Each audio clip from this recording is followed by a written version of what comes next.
Hi everyone, it's Kathy. Thank you so much for joining me. I'm excited to be participating in the Whimsy Stamps Tricks or Treats video hop. Today I'll be using the Pink Leaves Confetti Mix from This Calls for Confetti, the Cutie Batootie stamp and die set from Whimsy Stamps, the No See All Season Tree die set, as well as the Grass and Cloud Edger die set. I'll go over all the details for the hop and the giveaway a little bit later in the video.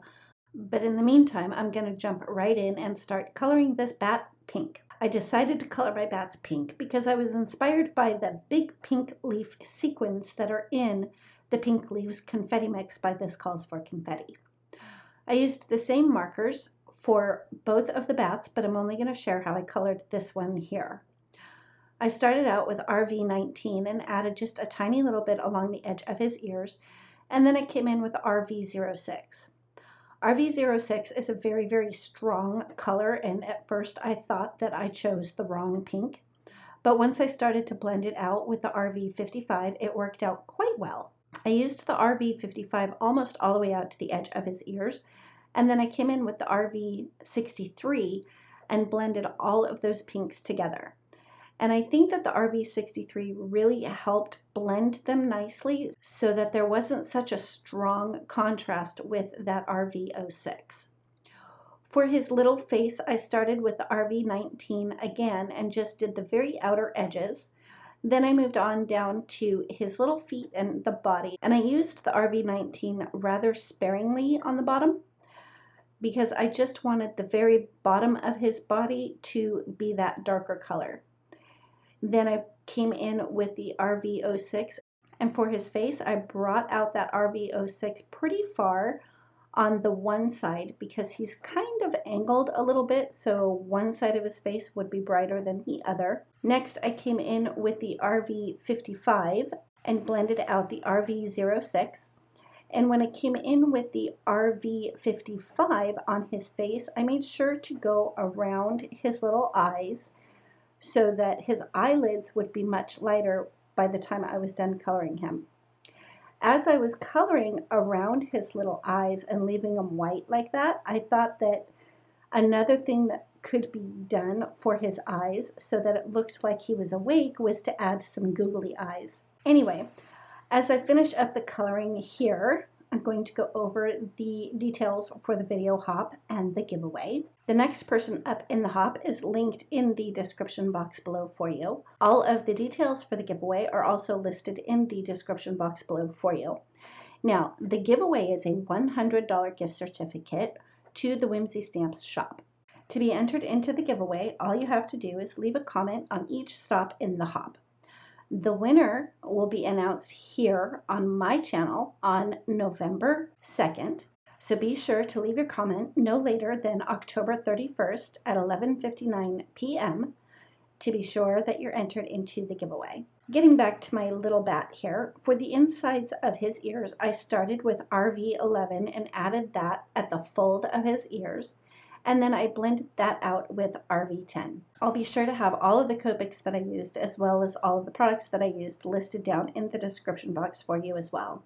Moving on to the background, I cut a piece of cardstock slightly smaller than 4 1/4 by 5 1/2 and decided to do ink blending with some purple Distress Oxide inks. I started out with milled lavender and blended that about 2/3 of the way up onto the cardstock but I wanted it to go at an angle. Next, I came in with Dusty Concord and added just a little bit of a stripe across that, again at an angle. Then I came back in with the milled lavender to blend those together. The next color I came in with was Seedless Preserves, so that the top of the sky would be a little bit brighter. Of course, it was a little bit too bright for me, so I came back in with the milled lavender and blended those three colors together.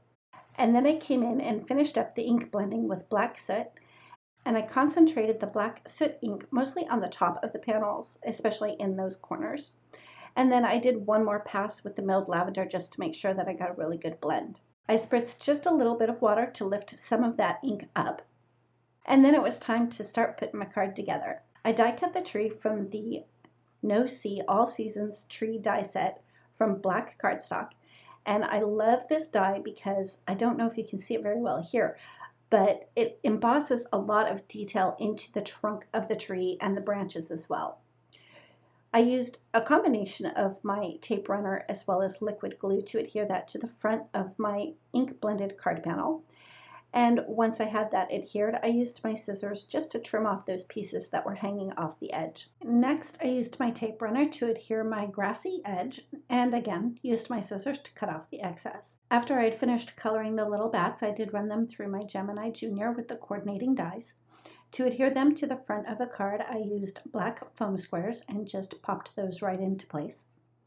Once they were in place, I adhered that panel to the front of my note card, which is a top folding A2 size black note card.